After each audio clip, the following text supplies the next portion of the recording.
Hello friends, real life video में आपका स्वागत है। आई होप आप सभी लोग ठीक होंगे। और चैनल पर अगर आप नए हैं तो चैनल को सब्सक्राइब कर लीजिए और बेल आइकन के बटन को प्रेस कर लीजिए ताकि कोई भी वीडियो आपसे मिस ना हो। तो आज हम बात करेंगे एनआरए सीईटी के ऊपर। तो एनआरए सीईटी पिछले साल 2020 के बजट में इसको अनाउंस किया गया था कि एक ही एग्ज़ाम होगा।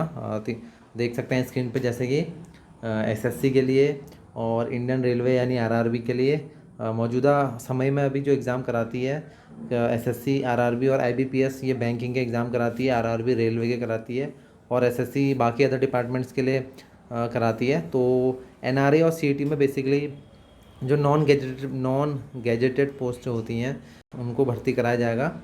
तो उसके लिए एक ही एग्ज़ाम हो जाएगा पूरे नेशंस में।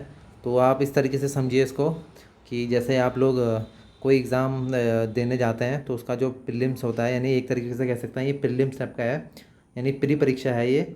और बाकी जो अदर एग्जामिनेशन होगा प्री के बाद तो वो यही तीनों एजेंसियाँ कराएंगी। एसएससी कराएगी और आरआरबी और आईबीपीएस कराएगी। इसका काम सिर्फ जो कैंडिडेट हैं उनको छांटना है, यानी जो कैंडिडेट हैं जो स्कोर करेंगे, यानी स्कोर सेट कर देंगे कि इतने से इतने स्कोर वाले ही आगे जाएंगे, यानी ये फॉर्म को फिल कर पाएंगे। तो एनआरए सीईटी का स्कोर बड़ा मायने रखेगा आप लोगों के लिए। तो देखते हैं इसके बारे में पूरा क्या है ये एनआरए सीईटी। तो आइए वीडियो शुरू करते हैं। तो एनआरए का मतलब होता है, पहले तो इसका आप फुल फॉर्म समझ लीजिए। तो इसका मतलब होता है नेशनल रिक्रूटमेंट एजेंसी, यानी राष्ट्रीय भर्ती एजेंसी। तो ये एक एजेंसी होगी जो केंद्र सरकार द्वारा बनाई जाएगी। तो इसमें जो अदर जो गवर्नमेंट एग्जामिनेशन होते हैं, यानी सरकारी नौकरियां होती हैं, उसके लिए जो सामान्य जो भर्ती परीक्षा है, यानी टीयर 1 की जो एग्ज़ाम है वो ये कंडक्ट कराएगा, यानी एक प्रीलिम्स ये कंडक्ट कराएगा एनआरए। उससे क्या होगा कि जो नेशनल रिक्रूटमेंट द्वारा जो एग्ज़ाम कराया जाएगा उससे रिक्रूटमेंट जो एजेंसी है, यानी आरआरबी है, अभी तो फ़िलहाल एसएससी, आरआरबी और आईबीपीएस हैं, तो इनके लिए क्या हो जाएगा, जो कैंडिडेटों का बोझ है वो कम हो जाएगा, यानी कम से कम कैंडिडेट पहुंचेंगे। आप इसको ऐसे समझिए, जैसे आप अभी जो फॉर्म भरते हैं उसमें एग्जामिनेशन में 1 लाख लोग बैठते हैं।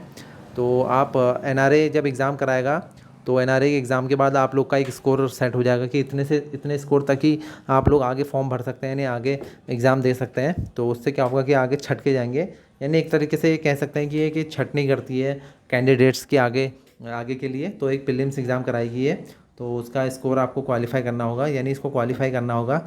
इसको जो क्वालिफाई करेगा वही आगे एग्ज़ाम दे पाएगा। तो इसमें एससी एसटी के लिए, ओबीसी के लिए और इसमें ईडब्ल्यूएस के लिए भी छूट होगी, यानी छूट इसमें अदर एग्जामिनेशन की तरह ही होगी। तो देख लेते हैं इसमें और क्या क्या है। तो परीक्षा में बार बार आप लोगों को एग्ज़ाम देने जाना पड़ता है। जैसे बैंक का एग्ज़ाम हुआ तो बैंक का एग्ज़ाम देने जाना पड़ता है, एसएससी का एग्ज़ामिनेशन देने जाना पड़ता है प्रीलिम्स का, और आरआरबी का प्रीलिम्स का एग्ज़ामिनेशन देने जाना पड़ता है। तो ऐसे जो एग्ज़ाम होता है उसका सिर्फ एक ही एग्ज़ाम होगा। तो उससे क्या होगा कि आपके बार बार आने जाने का खर्च बचेगा। तो इस तरीके से तो देख सकते हैं इसका एक एनआरए एक सीईटी टेस्ट कराएगा, यानी कॉमन एजिबिलिटी टेस्ट, यानी एक सामान्य परीक्षा होगी, कॉमन एजिबिलिटी टेस्ट उसका नाम होगा। और इसका साल में 2 बार आयोजन इसका होगा। तो कम से कम एक बार तो होना ही होना है, लेकिन जैसे जो आयोजन जो बजट में रखा गया है वो 2 बार का रखा गया है। और इसका स्कोर कार्ड 3 साल तक वैलिड होगा, यानी आप एक बार इसका क्वालिफाई कर लिए, यानी आपने इसे एक बार स्कोर कर लिया तो आपका 3 साल तक वैलिड रहेगा। जैसे टीचर्स के लिए आपको पता ही होगा कि टीईटी का एग्ज़ाम देना पड़ता है, सीटेट का एग्ज़ाम देना पड़ता है। तो उसी तरीके से इसका भी स्कोर कार्ड आपका 3 साल तक वैलिड रहेगा। अगर आपने कोई भी ये एग्ज़ाम क्वालिफाई कर लिया तो 3 साल तक आप का क्वालिफाई ये माना जाएगा। और भाषा, इसमें 12 भाषाओं में परीक्षाएँ होंगी। तो आप 12 भाषाओं में परीक्षा दे सकते हैं, हिंदी इंग्लिश के साथ अदर अदर रीजनल लैंग्वेज भी होंगी। और परीक्षा केंद्र हर ज़िले में इसका परीक्षा केंद्र होगा, यानी आपके होम डिस्ट्रिक्ट में ही इसका सेंटर होगा, तो आप वहाँ जाके इसका एग्ज़ाम दे सकते हैं। और इसमें मौके, यानी चांसेस, आपको कोई ऐसा लिमिट नहीं है चांसेस कि आप कितनी बार भी सीटी एग्ज़ाम दे सकते हैं, यानी जो कॉमन एजिबिलिटी टेस्ट है वो दे सकते हैं, जिसको एनआरए कराएगी। तो इसमें कोई सीमा नहीं है, बस आपकी एज जब तक रहेगी तब तक आप इसको दे सकते हैं।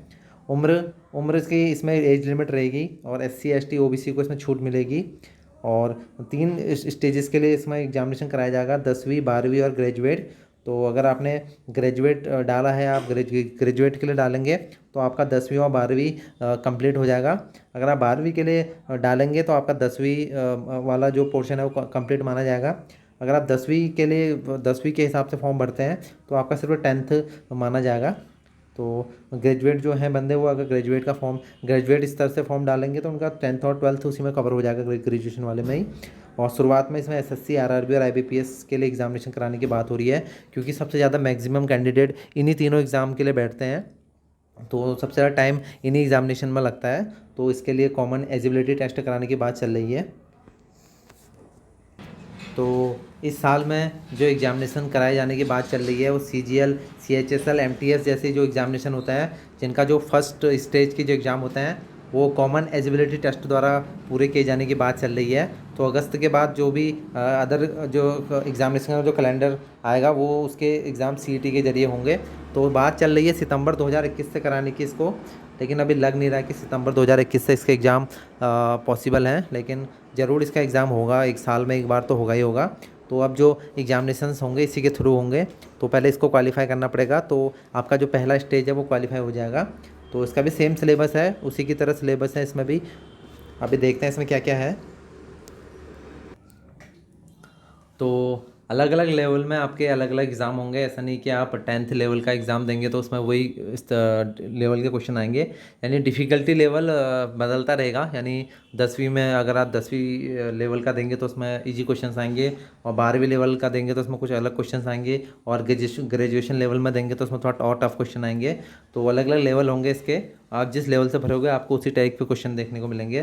तो जो एक्सपेक्टेड जो पैटर्न है एनआरए सीईटी 2021 का, यानी इस तरीके का सिलेबस रहने वाला है इसका। तो 120 मिनट आपको मिलेंगे, और 1 मार्क का एक क्वेश्चन होगा, यानी मल्टीपल चॉइस क्वेश्चन होंगे। इसमें सारे मल्टीपल चॉइस क्वेश्चन होंगे और नेगेटिव मार्किंग भी होगी। तो देख सकते हैं इस तरीके का इसका सिलेबस रहने वाला है। रीजनिंग इसमें रहने वाली है, 50 क्वेश्चन रहने वाले हैं 50 नंबर के, और जनरल नॉलेज जीके के क्वेश्चन 50 रहने वाले हैं 50 नंबर के, और रीजनिंग कि आपने देख लिया, और क्वांटिटी एप्टीट्यूड के 50 क्वेश्चन 50 नंबर के, और इंग्लिश लैंग्वेज के 50 क्वेश्चन 50 नंबर के रहने वाला है। तो टोटल हो गए आपके क्वेश्चन 200, और मार्क्स भी हो गए 200, और टाइम आपको मिलेगा 120। और जो फिजिकली जो चैलेंज जो कैंडिडेट है उनको टाइम ज़्यादा मिलेगा, और बाकी इसमें नेगेटिव मार्किंग का भी वो होगा। तो उसी तरीके से जिस तरीके से आप एग्ज़ाम देते आ रहे हो अभी तक, तो एसएससी और आरआरबी और आईबीपीएस तीनों के लिए एग्ज़ाम कंडक्ट कराएगी, क्योंकि यही सबसे ज़्यादा बड़ी रिक्रूटमेंट एजेंसी हैं कंट्री में, हमारे देश में। तो सबसे ज़्यादा जो कराती हैं एग्ज़ाम, तो कुछ हद तक इनका जो बोझ है वो कम हो जाएगा, क्योंकि एनआरए सीईटी का स्कोर क्वालिफाई करने के बाद आपका जो स्कोर है वो एसएससी को भेज दिया जाएगा, या आरआरबी आईबीपीएस को भेज दिया जाएगा। तो वो फिर उसी हिसाब से आपको लिख देगी कि नोटिफिकेशन में कि इतने से सिर्फ इतने मार्क्स जिनके हैं, वो लोग जो मार्क्स क्वालिफाई किए हैं वो लोग ही सिर्फ भरें फॉर्म को। तो इससे क्या होगा कि भीड़ कम हो जाएगी आगे वाले स्टेज में, और जल्दी आप लोग का एग्ज़ाम कंडक्ट होगा, और जल्दी भर्ती की जो प्रोसेस है वो जल्दी हो जाएगी, और ज्वाइनिंग फटाफट मिल जाएगी।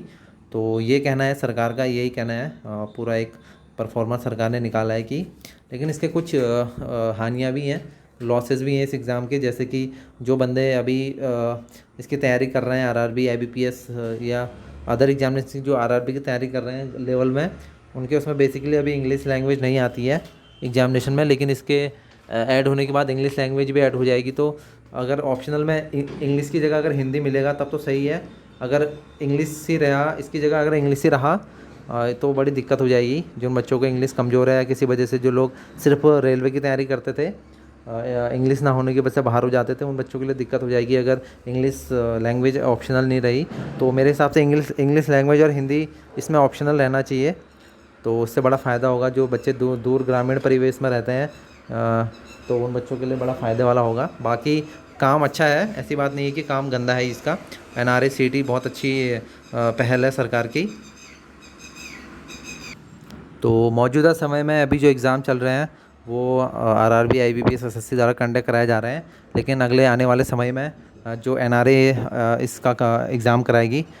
तो तो कमेंट करिए अगर आप लोग को एनआरए सीईटी से रिलेटेड कोई भी क्वेश्चंस पूछना है। तो मिलते हैं आप लोग से नेक्स्ट ऐसी किसी इंपॉर्टेंट वीडियो पे।